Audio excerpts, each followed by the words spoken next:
Welcome, everyone. I'm so glad you could join us today for our monthly Graphic Arts Alliance discussion. Today, we are going to be featuring the Print and Graphic Scholarship Foundation. I'm really excited to have Jeff White and Debbie Bowen here from the Print and Graphic Scholarship Foundation. Jeff's the Director of Development. Debbie is the administrator here for the foundation.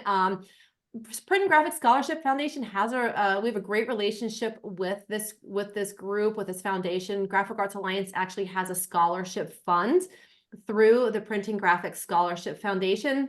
This scholarship is available to all members and family members and employees, and this would be for anyone that's looking to further their education in the print and graphics industry. So this is a really exciting thing for all of our members to think about if they wanted to apply or encourage their employees to apply. This is very much available to our members.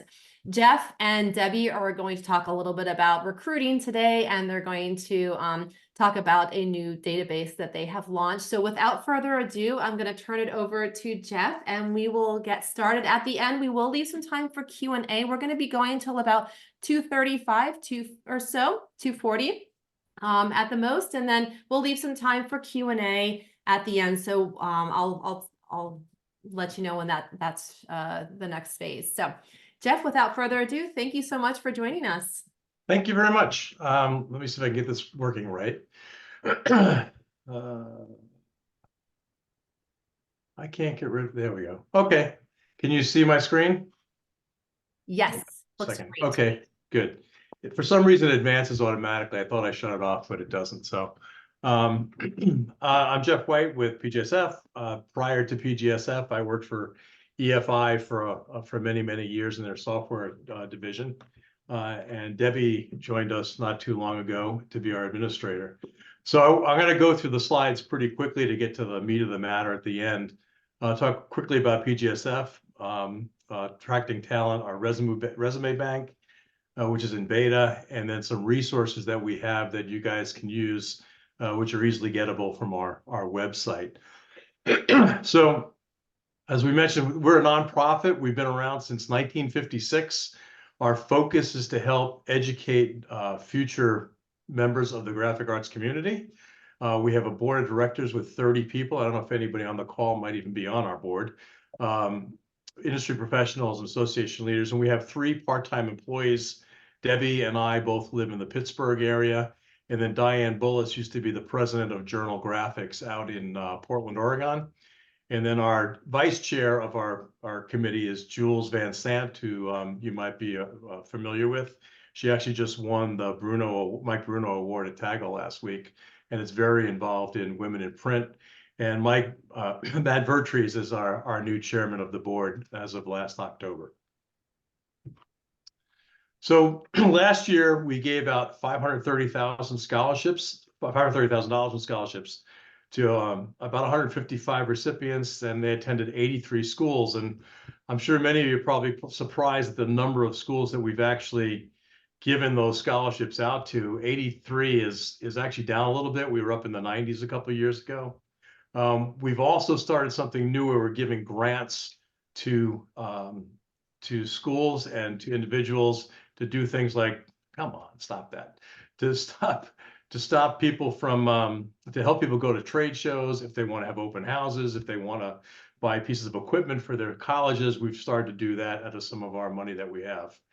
The funds are all based on endowments for the most part. This is really annoying. And the endowments we have range from an entry level of $25,000 up to one endowment that is over $620,000 from an individual. And most of our funds come from organizations like you guys and from some individuals. So the endowments, we have some of the big ones are from Henry Dunlap, Harold Gegenheimer, who you may be familiar with, Bill Krieger, who was very, very active in the industry back in the 50s and 60s, Regis Delmontagne from NPAS, John Berthelsen, who used to be the CEO, chairman of Subtle Strauss. And I had Debbie, who's in charge of all our money and stuff, let me know that your endowment is currently at $112,000. I know that we spoke A few months ago, it was down under 100,000, but luckily the stock market has done significantly better than it has in the past. So that's gotten you back up over $100,000 into the Gutenberg level, which is a wonderful thing. I see a chat here. Somebody trying to talk to me? Nope. So if you want to know where most of our money goes, out of those 80 plus schools, the majority go to the institutions that you're probably the most familiar with: Cal Poly, Clemson, et cetera, Ferris, Stout. Ferris has just reinstated their program, which is really great news for everybody. RIT is also rebuilding their program, and then Illinois State University, Appalachia State. Pittsburgh, this is actually Pittsburgh in Kansas, not Pittsburgh with an H here. And then ASU in Arizona. These are the top 10, but like I said, there are many, many more who receive scholarships from us.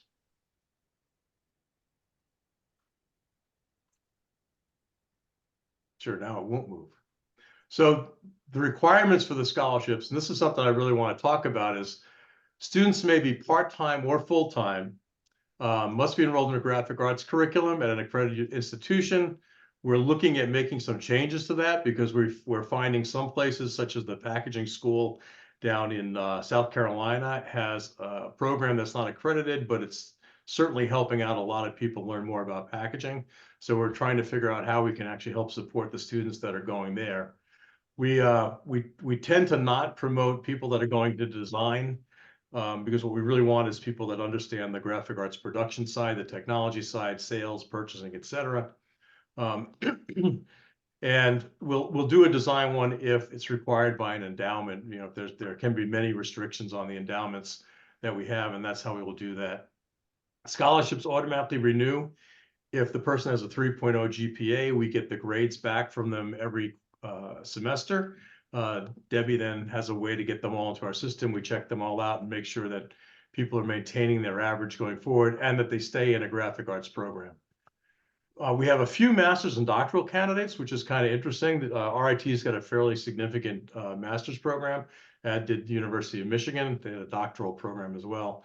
And we've given out fellowships to those people in the range of $5,000 to $12,000, which certainly helps them get through. The thing I want to mention to all you guys is we are now offering part-time scholarships to people that work in your organizations. So if you have somebody that's in the office that went to a 2-year technical school or works in the plant and wants to go back and get an associate's degree, wants to get a bachelor's degree, they can apply for a part-time scholarship, and it does not have to be in graphic arts. It can be that they want to further their education and help you see them rise up through the ranks of your organization. So with that said, we'll get on to the important part.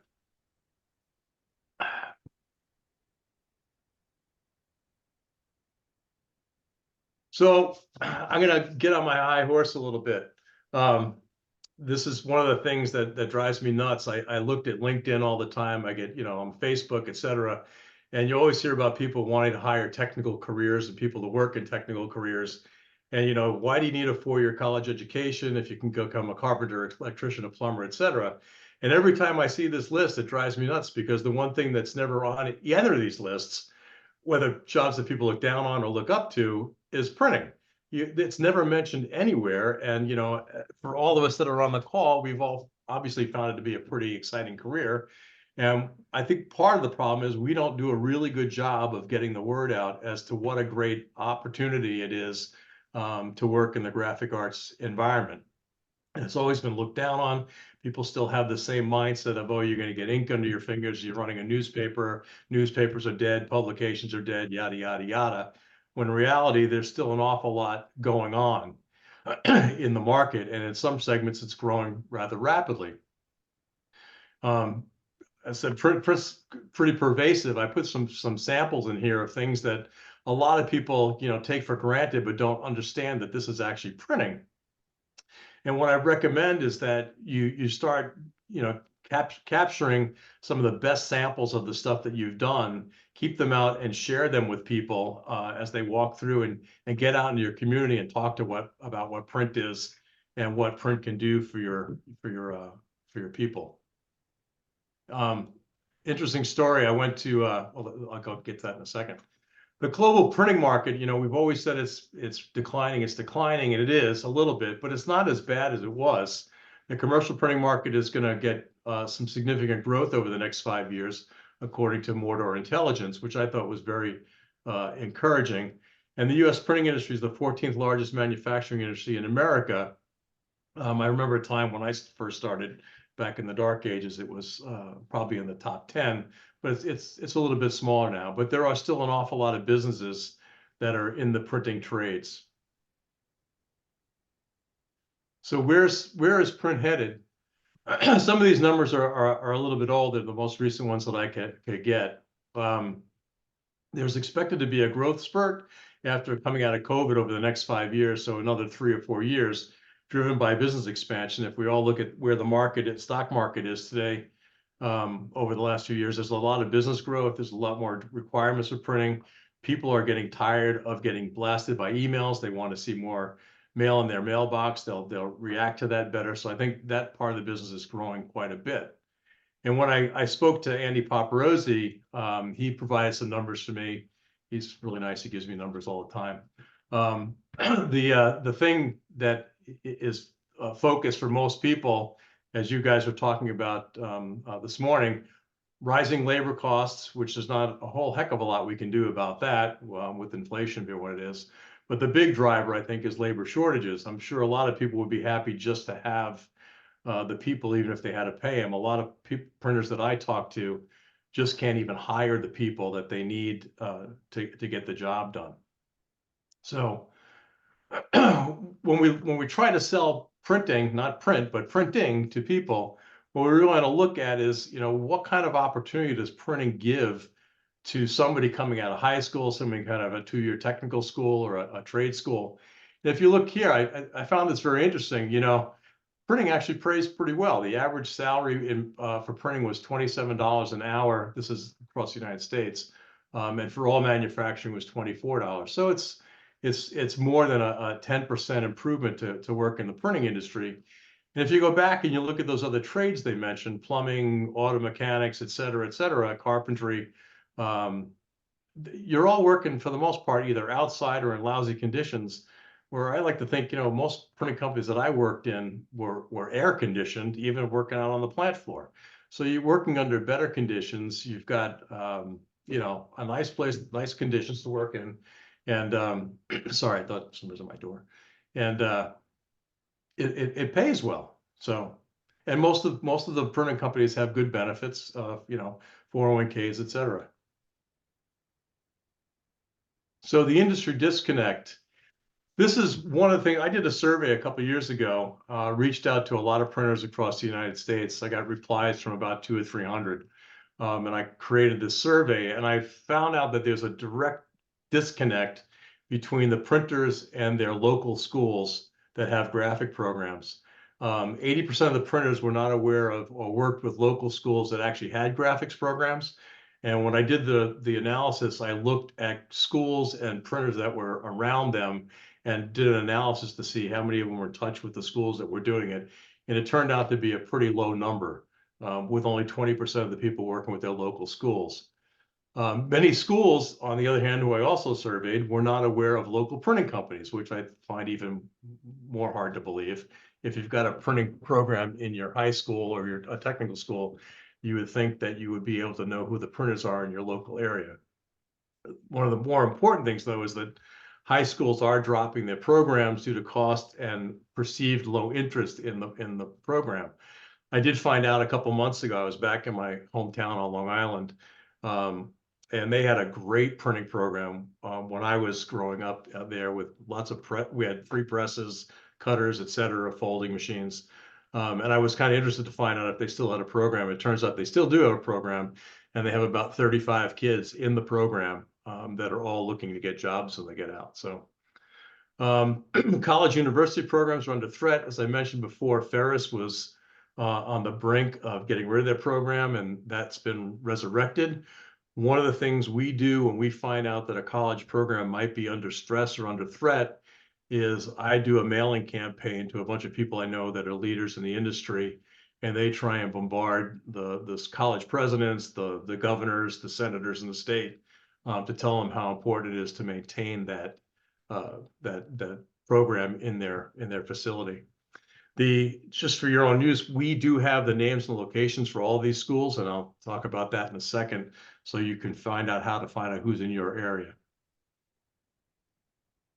So some suggestions for recruiting talent: start early. I'm lucky enough to come from a family of printers. Father was a printer, my grandfather was a printer, my father-in-law was a printer, my uncle was a press engineer from Mount Roland.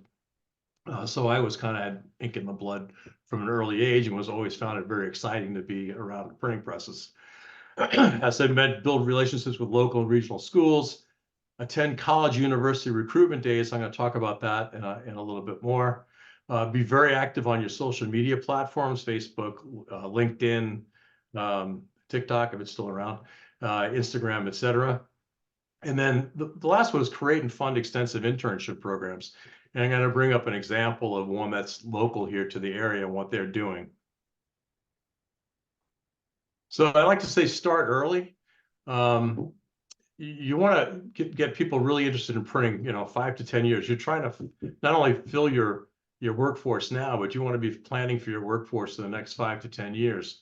So get involved early with the students. One of the things I really recommend doing is getting out to your local schools, high schools, and talking to the people there, talking to the guidance counselors. Make sure you have open houses and invite people. Advertise locally in your local papers or their online version of those papers about your open houses, and invite people in to come and see what you're doing, so they get a better understanding of what the printing industry is today. The other thing is important, I think, is, if you can hire your employees' kids for part-time work on holidays, that will help get them interested. They'll get some money in their back pocket that they can go out and buy some things on. And I think that's actually really important. I always started working every holiday. I was working for my dad and running a press or running a folder or something like that ever since I was a little kid.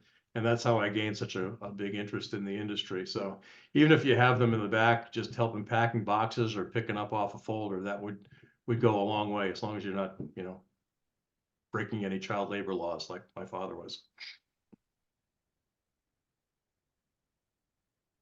Oh, and then the other thing is there's a Print Across America Day, where which is advertised pretty wildly, and that's also another good day for you to have an open house for the local community.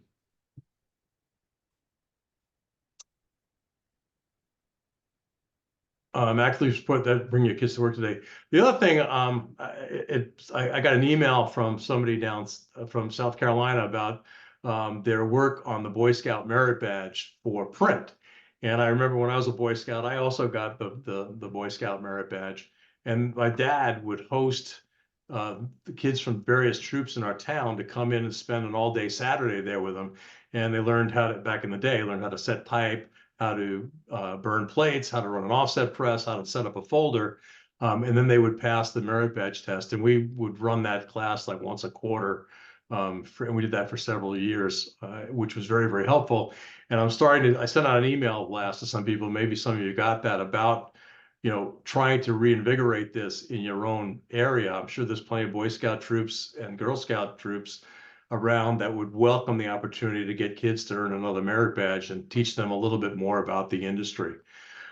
The other thing you can do is sponsor local events, get your name out there, golf outings, 5K races, etc. And then initiate a formal internship program, which is probably the most important thing for getting long-term employees. So ways to increase awareness: like I said, get out to your high school counselors. Explain to them that ink is more than ink on paper. There's a whole lot of other areas you can explain to them. I like to do the thing to talk about walking through a supermarket. If there was no printing, how would you actually know what to buy? A lot of people don't realize that things like car wraps, building wraps are actually printing. I was down at Mariano Rivera has a school down in Florida where he teaches printing to underprivileged youth. Mariano Rivera was a baseball player for the Yankees, just in case you don't know. And I was there right the weekend after the Super Bowl, not this one, the last one. And I was telling the kids about how the whole field was covered with basically an inkjet covering with the city of Stockton on it. And they were blown away because they had no idea that that was printed on an inkjet. So those are the kind of things that you need to make people aware of, that it's actually pretty exciting. We have, PGSF has a career guide, which we updated last in 2022, and we're working on revisions to that. That's free for you to use. You can get print-ready copies of that, which you can print for yourself, put your own logo on it. We don't care what you do with it. And then you can get that out to your high schools, to your local schools, put them in media racks, different places. And then arrange tours for everybody that you possibly can. Have open houses on a Saturday to come in and see the place. If you have a new piece of equipment, it's a great time to invite the community in to see what you're doing. I know a lot of you are doing this today, but sometimes it doesn't hurt to be reminded. So career days, these are also very, very important. These are just a few that I pulled down. I'll get you the links for all these. If you're interested in hiring, some of the students that are graduating from the top institutions, it really pays for you to go to their career fairs that they have. Most of them will charge you to be there. They usually run for a day or two. I know RIT's got one in the fall, and they have one in the spring. Stout has one, I think it's in late to mid-September.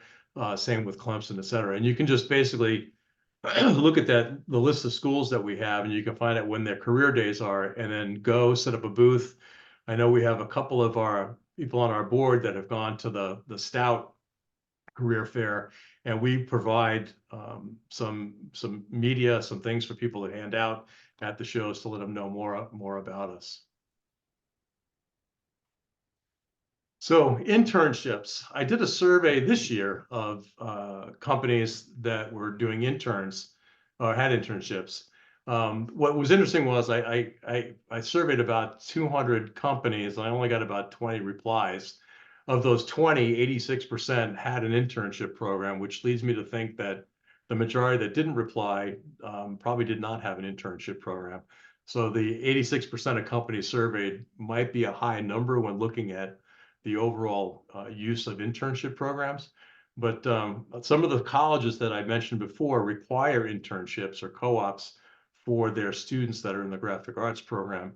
And that's a great opportunity for you to find somebody to come in, have them sit with you, and then you decide after, a semester, is this somebody I want to offer a long-term job career to going forward? And they also get to see if they want to work with you, and, you don't go through all that effort of hiring them for a full-time position and then find out a few months later that it's really not working out for them. Most of the internships range from 2 months, like over the summer, a semester. Some people want to do a 6-month internship before they go back to school. And many of the people were hiring the students back when they were on a break if they lived in the area where they were doing their internship. And the salaries range were from a low of $12.50 to $26 an hour. But I'm going to talk to you about what one of the companies is doing and how they're making sure that they get the interns they want. So this is just the types of companies that are offering the internships. So now I'm going to talk a little bit about one of the companies here in the Pittsburgh area, Hita Printing. They've been in business for quite a while time. They're up to 180 employees. I knew about them probably about 15 years ago, and they had probably about 50 employees at the time. They have several locations now in the Pittsburgh area. They do everything from print, direct mail, huge digital facility with both roll-fed digital and sheet-fed digital, and they got some wide format. They have 21 open positions, and actually I was talking to them the other day. They got 25 open positions right now, and they just having a tough time finding people to work there. So they put together an intern program to provide a comprehensive learning experience where somebody would come in from one of the colleges and work in all of the different aspects of the environment. Sometimes in the office, in sales, and not so much sales, but estimating, inventory, work in pre-press, work in press, work in digital, work in the bindery, and they get to spend a few weeks in each one of those disciplines during their internship.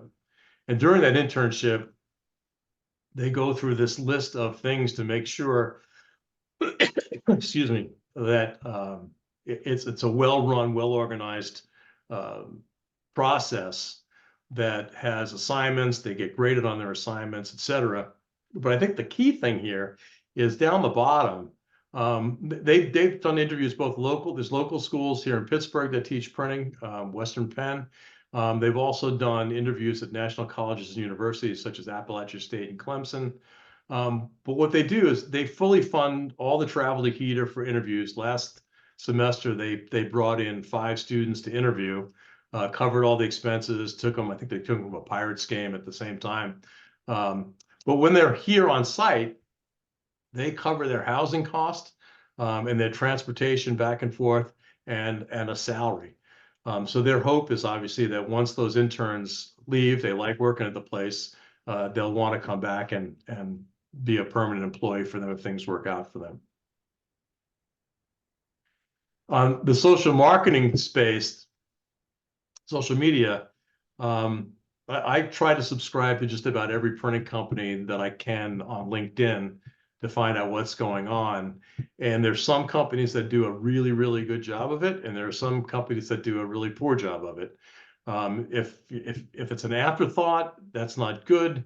Also, if you look at your website, if your news articles on your website are from 2 years ago, that's not a good thing.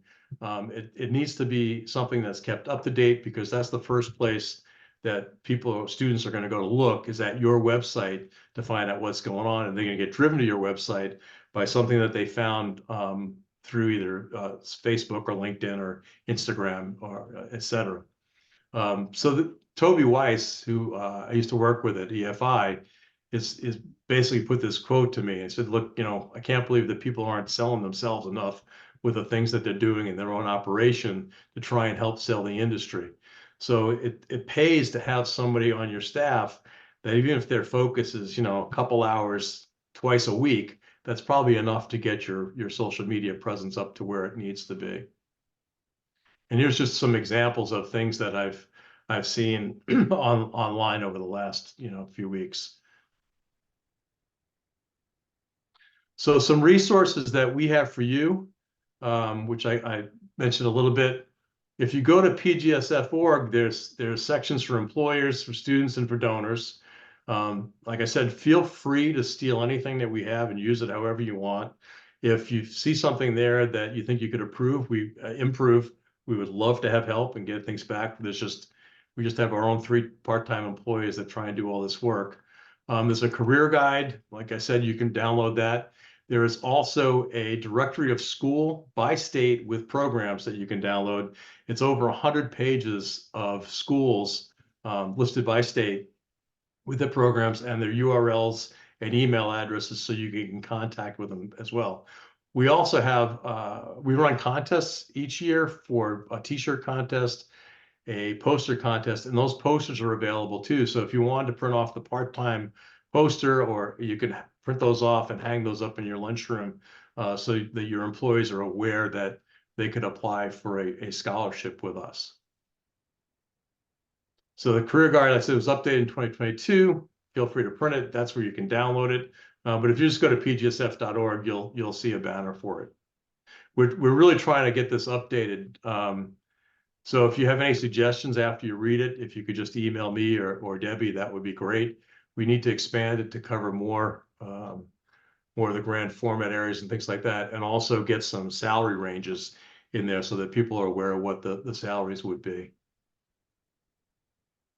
And then the directory of schools that I mentioned, this is updated probably twice a year. We try and keep this thing updated. Diane Bullis, who's on the West Coast, is our liaison with all the schools. So we're actually at Printing United a few months ago, and on the first day we had 4 schools come up to us that we were not aware of that had printing programs. So they've now all been added to the directory for us. And again, that's available for you to look at, and it's searchable on a PDF format. So something that we're just breaking out is the PGSF resume bank, where you'll be able to go in and look at resumes. We've kind of bastardized a solution from our Kaleidoscope product, Kaleidoscope is what we use to take in applications for scholarships. And then we have a review team that reviews the scholarship applications. And Debbie has been working on a way to capture resumes into the system so that you can go in there, look for people in your region, and then look at their resumes and get in contact with them. It's not open to all schools yet. I'll let Debbie talk a little bit more about that because she's been a lot more involved in it than I have. But here's an example of Kendra, her school. Kendra, by the way, we met Kendra at the Connect EFI conference last year, and I'm pretty sure Kendra's going to get more job offers than she knows what to do with when she gets out of Cal Poly. But she's a scholarship recipient as well. So with that, I want to turn it over to Deb. If you can share it.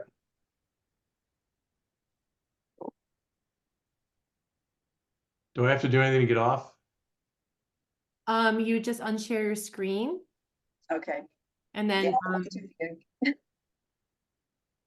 Yeah, I would love to unshare it. so at the top, all the way at the top, you would just, Yeah. That's click sometimes- unshare, yeah.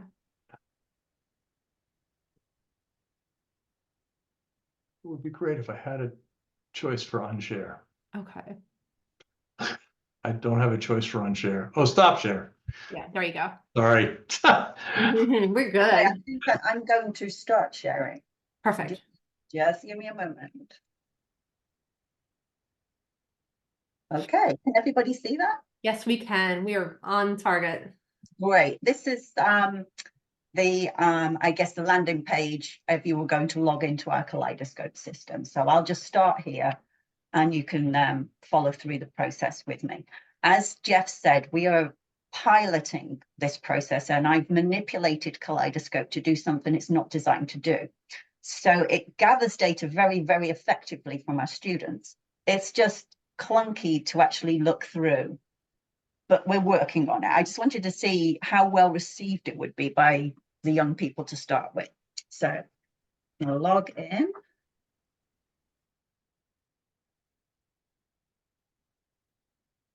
Okay, so at this point, there are different options for logging in. I'm going to use my password, but if you just wanted to pop in and not create a password, you would just be able to click here and you get sent a link and be able to go in like that. So you don't have to remember passwords. An email address is added by me to the system, and then you would get an email invitation to join the resume board. So I have a lot of options because I'm an administrator, but really we're going to go for the review board member, which takes you to your options for who you can review. And if you were just enabled access to the resume board, that's where we would go. We're not going to score anything, but this is just the system setup. So we enter into see the resumes. This is the page that we can manipulate somewhat. It's going to enable us to do a very simple search on a name, for example. So we could do this and we'll find anybody that has the 3 letters in any of their names. However, it's not going to let us search on the rest of the data here. To do that, we've been able to get some facility to sort. So we have a number of questions that the students complete. So I'm just going to show you the questions first. So we can sort to some extent on some of these questions. So part of what they need to, the data they need to submit to us is what type of employment are you seeking? So we have a number of young people seeking full-time employment, but they can also stipulate that they're actually looking for internships at different times of the year over the coming couple of years. They also can indicate which region of the United States they would like to work in. And I've put the states next to the regions, so you could identify maybe which areas you want to go and search for students from, as well as looking at the schools that they have actually attended. They also are indicating if they would be willing to work in person, hybrid or remote. I know a number of our students do actually have remote opportunities when they're taking internships, and that might be some way of getting used to working with the people and seeing if they're going to fit with your organization. And then finally, they generally indicate what type of area they're interested in working in. Let me move back. So if I go over to the type of employment, I can sort rudimentary sortation on this. So we can see that everybody who wants full-time employment is now at the top. And as we move down, we'll get to see some that will be looking for internships. Just let me have. So that's one method of sorting. The system, again, as I say, is not designed to actually have resumes in it. So we can only sort on one criteria at a time. We can't do a complex sort. However, I could export the data into Excel sheets, and then you'd be able to sort it remotely. One of the maybe important aspects is to look at today's date. This is an indication of when the resume was actually submitted.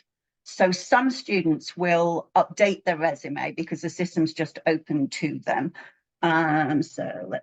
Here we go. So Autumn, for instance, has put in 2, and you did one on January the 30th and one on January the 22nd. So you'd be able to go and identify the most recent resume. My plan is to clean it up. I intend to reach out to the students every semester, ask them to submit a resume, and then I'll go in and clean up the old ones and take them out of the system. But it's interesting that the students just proactively are updating the resumes and their preferences without, being prompted to do so. So let's look at maybe take a resume to have a little look at. I'm going to look at Jordan's. Hold on, let me get rid of you. So to head in to look at an actual resume, we have to go to the score application. Again, we're not submitting any scores. So on the right-hand side is a little window that explains a little bit more about the process, including a link to that document that lists all of the type of questions, which will help you when you see the answers from the students. You will also have a facility where we can leave notes, and you can give your own personal score if you want to save a value of, if you were comparing a number of resumes and wanted to keep a record of it. As long as you save, you can keep these scores and these notes. However, be aware that anybody who can enter the system would be able to see your notes. So as you can see, here are all of the answers to the questions. So what type of employment are you seeking? So you can see here, I've given them numbers and capitalization to try and make it easier to see. The system is not flexible enough to enable us to put it in order, put them stacked on top of each other rather than in a long line, and the same for regions. So I've tried to make it a little easier to be able to identify. And again, this happens here when what career interests, so they might be interested in print production or design, and then the resume. So when we drop down there, let me open the resume. So this is Jordan's resume. Some resumes are 2 pages, so you just need to keep scrolling. You have the facility to download the resume. So let's see what happens. Oh, it's going to print it. Or, sorry, to print it or to download. Oh, it's going the wrong way. So you can take the resume with you. You don't have to keep coming back to the website to be able to see it. And then we can exit back out again. There we go, back to there. I think I can look through this very easily because I use the system all of the time. However, I also have the facility to be able to export reports, which might be easier for users to actually look through, because you could search more effectively for looking for the region in which a student's looking to work, which is probably very important to you, and whether they're actually looking for full-time or internship opportunities. So our plan is to expand to key universities expand this facility to all of their students, because currently I have reached out only to our scholarship recipients. We did receive 72 entries within a week or so of actually me asking for them, which I was quite impressed by, because, you know, these are young people who are busy, and I asked in January, so they're just starting their new semester. And as I mentioned before, I intend to request updates regularly. And I'm constantly looking for feedback for the type of questions that you might want to have included, or employers might want included for the students to answer. I think that's probably about covered most of it. I know it was a bit of a quick snapshot of everything, but we're working forward. And again, this is a pilot, and I have some good feeling about it. And I think it's great and an easy way to stay in touch with the students and to prompt them to actually submit information that we can share. Wonderful. This is great. Thank you so much, Debbie. And Jeff, this has been a really wonderful presentation. I think it gives a lot to think about, you know, especially when all of our members are out there trying to staff up. So I'm going to open it up now. If there's any questions, comments, feedback from today's presentation, certainly just go ahead and either raise your hand, you can put it in the chat, or you can just unmute yourself. So I'll give the opportunity for anyone that does have any questions to go ahead and do so now. And I'm going to pull the chat box up. And while our members are thinking of any questions, I want to kind of get your feeling on, with the younger generations coming through, when you're seeing them being placed into printing facilities, are you seeing a good retention rate with these students? You know, what is their, with this generation, what is that looking like? Are you seeing any data on the retention rate with the younger students coming through, and the crossover training that they're getting? I think it varies quite a bit. I know we have a couple of members on our board that recently graduated from colleges. I think 2 of them are still at the company they started with out of college, and 1 has changed roles at least once, if not twice already. But still stayed in the industry, which is good, but has just moved to a different company for one reason or the other. Open mobility, I'm not sure what it is. Okay, yeah, great. Well, it's wonderful to see that there's so many more schools now starting to add these programs back on, because I think that was a concern for a while, that the number of print and graphic programs was shrinking. And so the fact that we're starting to see some new programs coming up through is really exciting. Now, as far as our members are concerned, if anyone was interested in applying for a scholarship, what would be the best next step for them to apply? Go to pgsf.org and just hit student, and you'll get taken right to the link to put an application. Yeah, click really on the easy. student tab. Yeah, the student tab takes you to the scholarship application. It's completely in process. It's very streamlined. Most of the questions are very straightforward. As a part-time student, we do normally ask for verification from the employer that it's they're aware that you're taking part, applying for a scholarship for part-time education. Mm-hmm. But apart from that, we just ask what type of program, and we have referrals. Okay, great, excellent. So I'm going to turn it back over to the members. Are there any other last questions for Debbie or Jeff? This has been a really eye-opening presentation. I really love the ideas that you're giving on recruiting and attending job fairs, really putting things out on social media, offering internships. These are all excellent ideas to really attract the younger job force in. So thank you. Well, it looks like everyone's gotten some good information today. Yeah, quieter group today. but it was very informative. So we're going to go ahead and put this up on our YouTube channel for everyone to see. And again, thank you so much for joining us today. We are so grateful for your time. And certainly we'll be continuing to send students your way for scholarships and Thanks. building up that resume bank too. So Yeah, that's just so you know, the scholarship application process for this year closes on May 1st. Okay. So you've got, 6 weeks roughly, give or take, to, if somebody's interested in applying, to apply. great. Yeah, if you identify employees that you feel would really benefit from this, please ask them to reach out to me if they've got any questions. That's exactly what I'm here to do.